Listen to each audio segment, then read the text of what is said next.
Hey everybody, good morning and welcome to the adibiip Group Innovators Live Q&A, your daily live cast with Amir and Victoria, bringing you guys awesome intellectual property content covering patents, trademarks, copyrights, trade secrets, everything involving intellectual property. We want to bring as much useful and invaluable content as we possibly can to help all of you guys navigate the business world. Thanks so much for watching. We're looking forward to bringing more valuable content and actually useful content that actually helps your guys' business. So if you have ideas or questions or specific topics that you want covered, send them to Victoria. You can reach her at victoria@adibiip.com. Send her your question or your topic idea. We'll get it on the show. Also, I'd love it if you join our text community. It's 415-943-5193, 415-943-5193. Would love to have you in our text community. Feel free to text that number. You get direct access to me. You can send me your questions, send me your topic ideas. We'd love to have you in our community. So this is episode number 136. We're on a chocolate theme because of Valentine's Day. That was on Sunday. So before we get into today's episodes, let's do a really quick recap on what we did yesterday on episode number 135. So yesterday on episode 135, we looked at how Ferrero Rocher protects their chocolate brand. Really, really cool episode. We got to actually see how they not only protect their overall packaging, labels, stickers, designs, but also they have really, really cool three-dimensional configuration marks on the actual box of chocolates.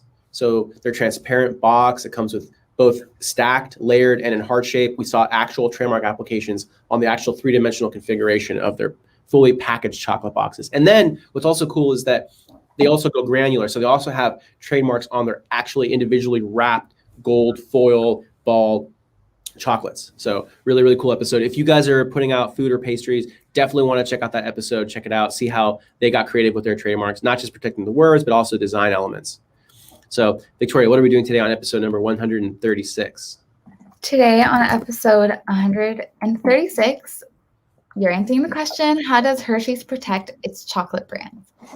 So again, chocolate theme, Valentine's, let's go heavy on chocolate. So what I want to show you guys how to do is I want to show you guys how you can research brands like Hershey's, and you can apply these same skills to anything that you're interested in researching. So I'm going to start by showing you guys how you can start out by doing this. So you want to go to tsdr.uspto.gov, and then you want to click on search trademarks right here. And then I'm going to zoom in so you guys can see nice and clearly what I'm doing. Once you're here, you're going to want to click on a basic word mark search. And then here, you can just type in Hershey's and submit query. So we're going to see 464 records. We're actually going to do a multi-part series because there's a lot of Hershey's related trademarks. So I'm going to go ahead and scroll down. I'm going to focus on just the really, really cool, interesting marks. Now, when I say cool, obviously the word Hershey, incredibly powerful word mark, right? But I want to show you guys some of the three-dimensional configuration marks that they have filed. So for example, this is a trademark on the actual container. So the look of the container that actually holds the cocoa. So again, this is possible. It's possible to do this. It's possible to get trademarks on the actual packaging. We saw a lot of this yesterday when we were looking at Ferrero Rocher. So let's take a look. Let's dive in. Let's see what specimens were submitted, for example, for this one. So again, we're looking at class 30. Yep, cocoa class 30. And obviously live mark, famous brand, been around for a long time. But let's take a look at the specimen. So this was submitted in 2018. And as you can see, it looks actually just identical to their actual container. But I'm sure you probably have to really look hard to find someone who isn't familiar with this brand. Let's take a look. Let's see what other interesting three-dimensional configuration marks they have. So what I'm going to do is I'd like to split this up into multiple episodes because there's a lot here. Now, this is a really cool one. So to me, when you're just looking at this initially, what you'll notice is that this is actually a candy bar. So we've done episodes in the past on the show. We've done some on pastries, like we did the emoji donuts for Pink Box.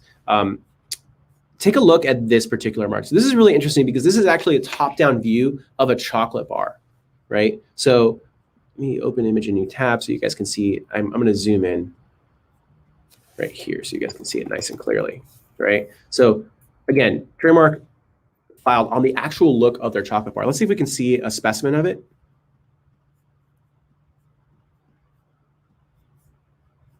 So this was filed in 2018, guys. There you have it right there. So there's a chocolate bar. wonder what flavor this is. Huh.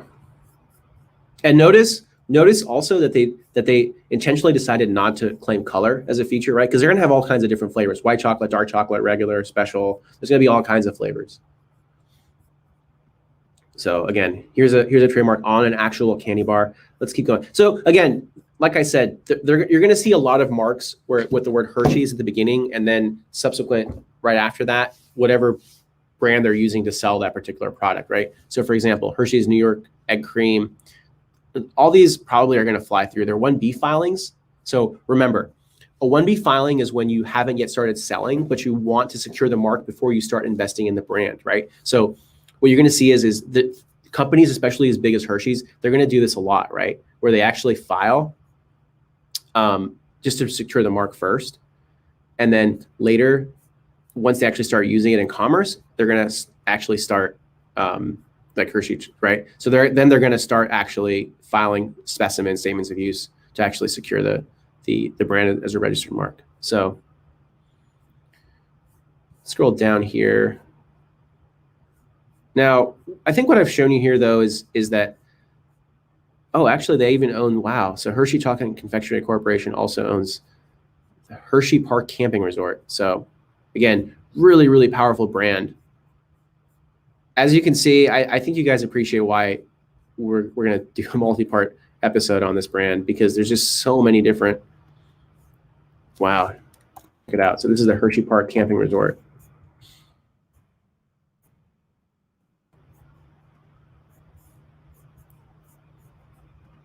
And for goods and services, this is class 43, so resort lodging services.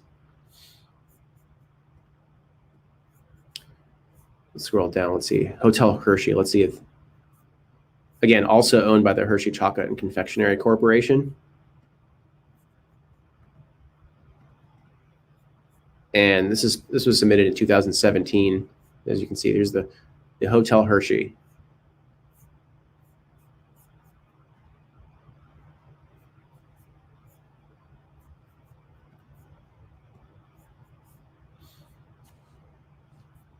Let's see what other interesting marks. So, spas. So here, Melt Spa.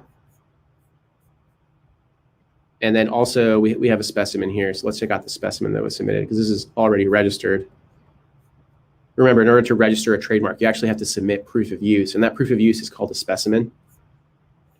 So here's the registration page for the Melt Spa.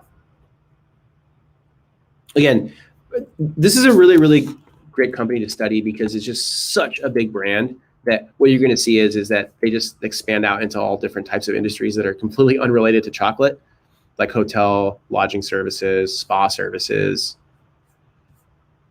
Yeah, I mean, it's Hershey Park, so this is a theme park, I believe. Toy golf sets, basketball sets. Let's check this out.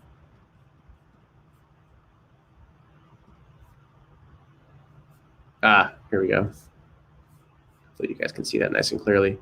But it looks like it's a baseball glove and mitt, baseball mitt and ball. So again, toys. Yeah, toys under class 28. Okay, now these marks are very interesting, because what you're going to see is let me zoom in so you guys can see these nice and clearly. So these are two different trademarks. This one on the left, and notice the lids. If I zoom in here really, really close, these are dashed lines, right? So they're not claiming the actual top as a feature of the mark, right? They're only claiming the look of the actual bottle. And what you'll notice is the one on the left has less detail than the one on the right. Let's start with the one on the left.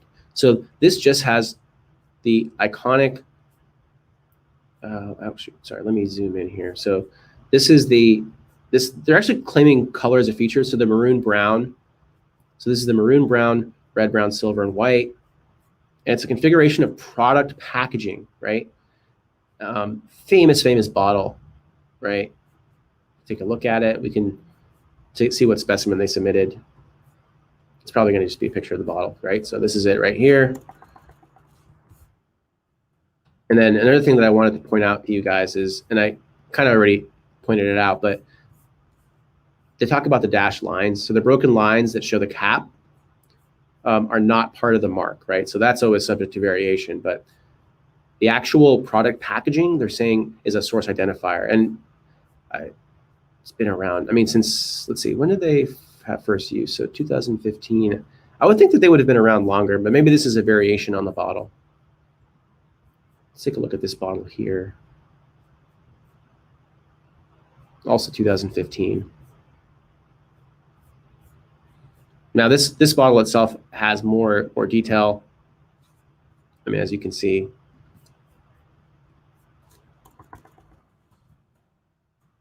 Pretty interesting. So we got syrup containers. Whoops, my apologies there.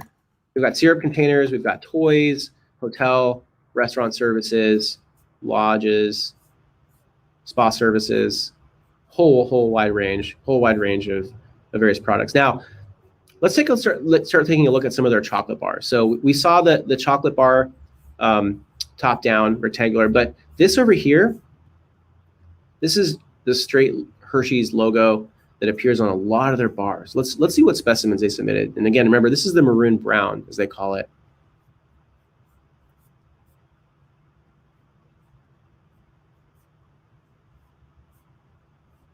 This was filed in 2016. So there's the actual chocolate bar. So as you can see, the actual look of their packaging that holds their candy bars are also trademarked, as you can see here. And notice they don't have the milk chocolate on the specimen. So they're only saying that this Hershey's and then the color of the actual wrapping is what they're saying is distinctive and is a source identifier. So it's an important distinction, right? Because they're going to change and vary the names of the chocolate, the types of chocolate that go into this packaging, right? It might be white chocolate, it might be dark chocolate. But fundamentally, the actual mark, the actual source identifier is the maroon brown with the word Hershey's on it.